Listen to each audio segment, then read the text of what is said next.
بسم اللہ الرحمن الرحیم۔ السلام علیکم viewers, welcome back to my YouTube channel. آج کا ہمارا لیکچر ہے فتح مکہ کے بارے میں۔ فتح مکہ رمضان سن 8 ہجری بمطابق 630 عیسوی میں پیش آیا۔ فتح مکہ وہ عظیم فتح ہے جس کے ذریعے اللہ تعالیٰ نے اپنے دین کو، اپنے رسول کو، اپنے لشکر کو اور اپنے امانت دار گروہ کو عزت سے نوازا۔ اپنے شہر اور اپنے گھر بیت اللہ کو، جسے دنیا والوں کے لیے ہدایت کا ذریعہ بنایا۔ اس فتح سے آسمان والوں میں خوشی کی لہر دوڑ گئی اور لوگ اللہ کے دین میں فوج در فوج داخل ہونے لگے، اور دین کی تکمیل کا یہ موقع اللہ تعالیٰ نے اپنے حبیب کو فراہم کیا۔ اس کے بعد ہے فتح مکہ کے اسباب۔ فتح مکہ کے اسباب درج ذیل ہیں۔ سب سے پہلے ہے خانہ کعبہ کو بتوں سے پاک کرنا۔ نبی کریم صلی اللہ علیہ وسلم کا سب سے اہم فرض بیت اللہ کو بتوں سے پاک کرنا تھا۔ مسلمانوں کو اللہ تعالیٰ نے عمرہ کرنے کی زیارت تو دے دی تھی، لیکن اصل کام باقی تھا۔ دوسرا سبب ہے مسلمانوں کے حلیف قبیلے کا حرم کعبہ میں قتل۔ صلح حدیبیہ کی ایک شرط یہ بھی تھی کہ جو قبیلہ مسلمانوں کا حلیف بننا چاہے وہ مسلمانوں کا بن جائے، اور جو قریش کا حلیف بننا چاہے وہ قریش کا بن جائے۔ اس شرط کی روح سے بنی خزاعہ مسلمانوں کا اور بنی بکر قریش مکہ کا حلیف بن گیا، لیکن بنی بکر کی حمایت میں قریش مکہ نے معاہدے کی خلاف ورزی کرتے ہوئے نوفل بن معاویہ ویلی نے بنو بکر کی ایک جماعت کے ہمراہ شعبان سن 8 ہجری میں بنو خزاعہ پر رات کی تاریکی میں حملہ کر دیا۔ اس وقت بنو خزاعہ ایک چشمے پر خیمہ زن تھے، ان کے کافی افراد مارے گئے۔ وہ لوگ آپ سلم کے پاس آئے اور آپ سلم کے پاس آ کر انہوں نے آہ و بکا کی کہ ان کی مدد کی جائے۔ اس کے بعد تیسرا سبب ہے قریش مکہ کے پاس حضور سلم نے قاصد بھیجا۔ حضور سلم نے زمرہ نامی قاصد کو اہل مکہ کی طرف بھیجا تاکہ صحیح حالات کا پتہ لگائیں، ان کے سامنے یہ تجویز پیش کریں۔ جب زمرہ مکہ پہنچا تو حرم شریف کے دروازے پر اپنی اونٹی کو بٹھایا۔ قریش حرم کے صحن میں اپنی مجالس جمائے بیٹھے تھے۔ زمرہ نے انہیں بتایا کہ میں اللہ کے رسول کا قاصد ہوں اور تمہارے سامنے 3 تجاویز پیش کرتا ہوں۔ پہلی یہ کہ مقتولین بنو خزاعہ کا خون بہا ادا کرو، دوسری یہ کہ بنو بکر کی دوستی چھوڑ دو، اور تیسری یہ کہ اعلان کر دو کہ معاہدہ حدیبیہ ٹوٹ گیا ہے۔ قریش مکہ نے ان تجاویز کو سننے کے بعد آپس میں مشورہ کیا۔ قرظہ بن عبد عمر جو تھا وہ نابینا تھا۔ اس نے کہا اگر ہم بنی خزاعہ کے مقتولوں کی دیت دیں گے تو ہمارے پاس کچھ بھی باقی نہیں رہے گا، اس لیے پہلی تجویز ہمیں منظور نہیں ہے۔ دوسری تجویز یہ ہے کہ ہم بنو بکر سے اپنی دوستی کا معاہدہ توڑ دیں، یہ بھی ہمیں قابل قبول تجویز نہیں لگتی۔ ہم ان سے اپنی دوستی کا معاہدہ ختم کرنے کے لیے ہرگز تیار نہیں، البتہ تیسری تجویز ہمارے لیے قابل قبول ہے، ہم اعلانیہ صلح حدیبیہ کو ختم کرتے ہیں۔ زمرہ یہ فیصلہ سن کر واپس مدینہ آ گیا، اور زمرہ کے واپس ہوتے ہی اہل مکہ کی آنکھیں کھلی اور ان کے خوفناک نتائج نے انہیں پریشان کر دیا۔ اس کے بعد ہے ابو سفیان کی جانب سے تجدید معاہدہ کی کوشش۔ حارث بن ہشام اور دیگر چند لوگ صفوان بن امیہ اور ان کے ساتھیوں کے پاس آئے، جنہوں نے بنو خزاعہ پر حملہ کرنے میں بنو بکر کے ساتھ تعاون کیا تھا۔ انہیں ملامت کی گئی۔ ابو سفیان نے کہا اب یہ معاملہ ایسا نہیں ہے جسے نظر انداز کیا جائے، بلکہ ان بگڑتے ہوئے حالات کو سنبھالنے کے لیے فوری توجہ دینی چاہیے۔ لہٰذا وہ مدینہ تجدید معاہدہ کے لیے گیا، مگر قاصد ان کا پیغام حضور صلی اللہ علیہ وسلم کو دے چکا تھا۔ آپ صلی اللہ علیہ وسلم قریش مکہ کے رویے سے بہت تنگ آ چکے تھے۔ اب یہ سنہری موقع تھا کہ بیت اللہ کو بتوں سے پاک کیا جائے۔ ابو سفیان مدینہ گیا۔ وہ اپنی بیٹی جو حضور صلی اللہ علیہ وسلم کی زوجہ تھیں ام حبیبہ کے گھر گیا۔ حضور صلی اللہ علیہ وسلم کا بستر بچھا ہوا تھا۔ اس نے جب اس پر بیٹھنے کا ارادہ کیا تو ان کی بیٹی نے وہ بستر فوراً لپیٹ دیا اور کہا کہ آپ اس قابل نہیں ہیں کہ اس بستر پر بیٹھیں۔ اس کے بعد ابو سفیان اپنے بیٹی کے رویے سے مایوس ہو کر حضرت علی کے پاس گیا، حضرت ابوبکر صدیق کے پاس گئے، لیکن سب نے انکار کر دیا اور کہا کہ جیسا محمد صلی اللہ علیہ وسلم چاہیں گے ویسا ہی ہوگا۔ حضرت فاطمہ کے پاس بھی گئے، مگر سب کے انکار پر اس نے مسجد نبوی میں جا کر لوگوں کے سامنے کہا کہ میں اپنی طرف سے امان دیتا ہوں اور امان کا طالب ہوں۔ اس کے بعد ابو سفیان مکہ چلا گیا۔ یہ تھے فتح مکہ کے اسباب۔ اس کے بعد ہم دیکھتے ہیں فتح مکہ کے واقعات، فتح مکہ کی تیاریاں۔ حضور صلی اللہ علیہ وسلم نے مکہ پر چڑھائی کی باقاعدہ تیاریاں شروع کر دیں اور اس کے ساتھ ساتھ اپنے حلیف قبائل کو بھی تیاری کا حکم دیا۔ یہ تمام تیاریاں خفیہ تھی۔ آپ صلی اللہ علیہ وسلم کی خواہش تھی کہ مکہ والوں کو اس کی اطلاع نہ ملے، اس لیے مقصود سفر سے بھی آپ صلی اللہ علیہ وسلم آگاہ نہ کیا۔ دوسرے نمبر پر ہے حضرت حاطب بن ابی بلتار رضی اللہ عنہ کا قریش مکہ کے نام خط۔ حضرت حاطب کے اہل عیال ابھی مکہ میں تھے۔ حاطب نے قریش کو خط لکھا، مگر آپ صلی اللہ علیہ وسلم کو بذریعہ وحی اس کی اطلاع دے دی گئی۔ آپ صلی اللہ علیہ وسلم نے حضرت علی، حضرت زبیر بن عوام، حضرت مقداد بن اسود رضی اللہ عنہ کو حکم دیا کہ فلاں مقام، یعنی جب تم روضہ خاخ پر پہنچو تو وہاں تمہیں ایک عورت اونٹ پر سوار جانے والی ملے گی، اس کے پاس خط ہے، وہ لے آنا۔ حضرت علی اور تمام صحابہ کرام اس کے پاس گئے اور ان سے خط لے کر واپس آئے۔ حضرت علی جب خط لے کر حضرت صلی اللہ علیہ وسلم کی خدمت میں پہنچے، حضرت حاطب کو بلایا گیا تو انہوں نے بتایا کہ یا رسول اللہ، خدا کی قسم، اللہ اور اس کے رسول پر میرا ایمان پختہ ہے، میں ہرگز مرتد نہیں ہوا۔ میرے اہل و عیال مکہ میں ہیں اور میرا مکہ میں کوئی قریبی رشتہ دار نہیں تھا جو ان حالات میں میرے اہل و عیال کی خیبر گیری کرتا۔ میں نے یہ خط لکھ کر ان پر ایک احسان کیا ہے تاکہ وہ اس احسان کے بدلے میرے اہل و عیال کا خیال رکھیں گے۔ آپ صلی اللہ علیہ وسلم نے فرمایا، اس نے سچ کہا ہے، جاؤ تجھے معاف کر دیا گیا۔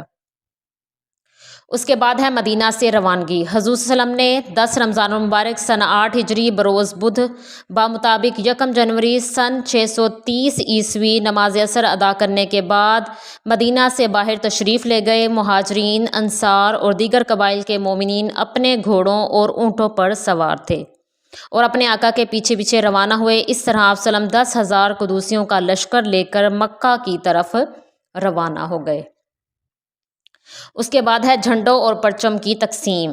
یہ لشکر جب مقام قدیت پر پہنچا تو حضور صلی اللہ علیہ وسلم نے شرکت کرنے والے قبائل میں جھنڈے اور پرچم تقسیم کر دیے۔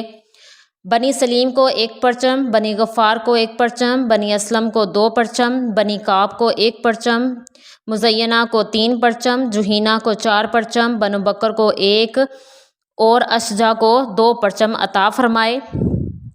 اس کے بعد حضور صلی اللہ علیہ وسلم نے ابو عبیدہ بن جراح مقدمۃ الجیش کا لشکر کے سردار قرار دیا، حضرت خالد بن ولید کے سپرد میمنہ کیا، زبیر بن عوام رضی اللہ عنہ کو میسرہ کا سربراہ بنایا اور قلب لشکر میں خود تشریف فرما ہوئے اور مکہ سے 1 منزل کی مسافت مرات الظہر پر ان کے مقام پر پڑاؤ ڈالا۔ مکہ والے مسلمانوں کی اچانک آمد سے پریشان ہو گئے۔ ابو سفیان رات کے وقت حالات کا جائزہ لینے کے لیے مکہ سے باہر نکلے تو چند سپاہیوں نے ان کو پکڑ لیا۔ حضرت عثمان نے فرمایا کہ ان کو قتل کر دیا جائے۔ ابو سفیان نے کہا، میرے ماں باپ آپ صلی اللہ علیہ وسلم پر قربان ہیں، آپ صلی اللہ علیہ وسلم کس قدر حکیم و کریم اور صلح رحمی کرنے والے ہیں۔ بے شک میں اس بات پر یقین تو رکھتا ہوں کہ خدا کے ساتھ کوئی اور ہوتا تو ضرور مجھے فائدہ پہنچاتا۔ آپ صلی اللہ علیہ وسلم نے ارشاد فرمایا کہ اب بھی تمہیں میری رسالت کا یقین نہیں ہے۔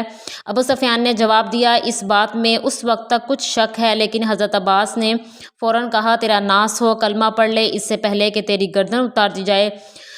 پھر ابو سفیان پر اتنا اثر ہوا کہ وہ فوراً مسلمان ہو گئے۔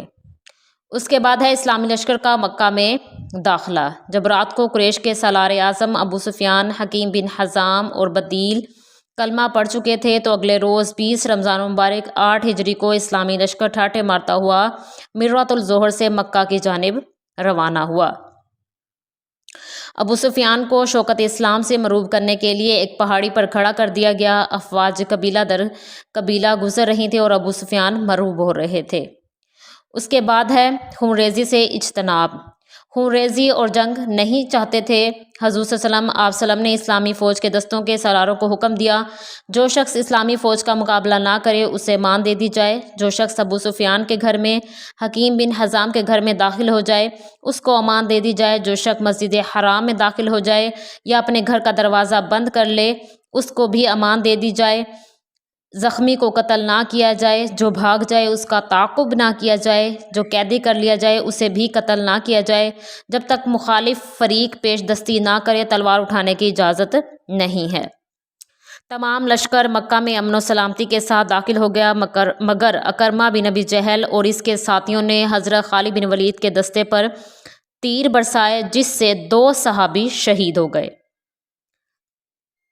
پھر حضرت خالد کی تلواروں کے جوابی حملے سے مشرکین مکہ کے 13 افراد قتل ہو گئے اور باقی بھاگ گئے۔ اس کے بعد ہے تطہیر کعبہ۔ حضور صلی اللہ علیہ وسلم نے اللہ تعالیٰ کا شکر ادا کیا۔ شکر ادا کرنے کے بعد حضور صلی اللہ علیہ وسلم مکہ میں داخل ہوتے ہی پہلے کعبہ کا طواف کیا، پھر کعبہ کو بتوں سے پاک کیا۔ اس وقت خانہ کعبہ میں 360 بت تھے۔ آپ صلی اللہ علیہ وسلم بت توڑتے جا رہے تھے اور زبان مبارک سے فرما رہے تھے، جاء الحق وزحق الباطل ان الباطل کان زہوقا، کہ حق آ گیا، باطل مٹ گیا، بے شک باطل ختم ہونے کی چیز ہے۔ آپ صلی اللہ علیہ وسلم نے کعبہ کو بتوں سے پاک کیا، نماز شکرانہ ادا فرمائی، پھر قریش مکہ کے سامنے ان کے سامنے ایک خطبہ دیا۔ اس کے بعد ہے قریش مکہ کے ساتھ حضور صلی اللہ علیہ وسلم کا حسن سلوک۔ حضور صلی اللہ علیہ وسلم نے فرمایا، اے قوم قریش، اے مکہ والو، تمہیں معلوم ہے میں تمہارے ساتھ کیا سلوک کرنے والا ہوں؟ یہ سن کر انہوں نے انتہائی عاجزی اور انکساری کے ساتھ جواب دیا، شریف بھائی ہے اور شریف بھتیجا ہے۔ حضور صلی اللہ علیہ وسلم نے فرمایا، جاؤ تم آج آزاد ہو۔ اس کے بعد آپ صلی اللہ علیہ وسلم نے 4 افراد کے قتل کا حکم دیا۔ ان میں 2 مرد اور 2 عورتیں تھیں۔ ان میں ابن حنظل، مقیس بن سبائیہ ابن حنظل کی لونڈی کو قتل کرا دیا۔ اس کے علاوہ سارہ نامی عورت کو معاف کر دیا گیا۔ عبداللہ بن سعد بن ابی سرح کو حضرت عثمان کی سفارش پر معاف کر دیا گیا، جبکہ وہ مرتد ہو چکا تھا۔ قزالہ بن عمیر نے حضور صلی اللہ علیہ وسلم پر اس وقت حملہ کرنے کی کوشش کی جب طواف میں کعبہ آپ صلی اللہ علیہ وسلم فرما رہے تھے۔ آپ صلی اللہ علیہ وسلم حملے سے قبل ہی اس کے پاس پہنچ گئے اور اسے اس کا ارادہ بتا دیا، اس کے سینے پر اپنا دست مبارک پھیرا اور اسے معاف کر دیا۔ اس کے بعد ہے قریش مکہ کی بیعت اسلام۔ اس کے بعد قریش مکہ نے آپ صلی اللہ علیہ وسلم کے ہاتھ پر بیعت کی۔ مردوں کی بیعت کے بعد عورتوں کے مجمع کی بیعت کی گئی۔ انفرادی بیعت میں حضرت عمر نے آپ صلی اللہ علیہ وسلم کی نیابت کی۔ آپ صلی اللہ علیہ وسلم نے تمام لوگوں کو معاف کر دیا۔ آپ صلی اللہ علیہ وسلم نے پھر مکہ میں 15 روز قیام کرنے کے بعد واپس مدینہ تشریف لے گئے۔ یہ تھے فتح مکہ کے واقعات۔ اس کے بعد ہم دیکھتے ہیں کہ فتح مکہ سے ہمیں کیا نتائج حاصل ہوئے۔ فتح مکہ کے نتائج میں شرک کا خاتمہ ہو گیا، خدا کے گھر کا بتوں سے پاک ہونا، خدا کا گھر پاک ہو گیا، 360 بتوں کو آپ صلی اللہ علیہ وسلم نے ختم کر دیا۔ مشرکین مکہ کا قبول اسلام، مشرکین مکہ نے اسلام قبول کر لیا۔ اہل عرب کے تجارتی و مذہبی مراکز پر مسلمانوں نے قبضہ کر لیا، اسلام کی صداقت کو تسلیم کر لیا۔ اصحاب فیل کے حملے کی عبرت انگیز ناکامی کا واقعہ ابھی اہل عرب کے ذہنوں میں تازہ تھا۔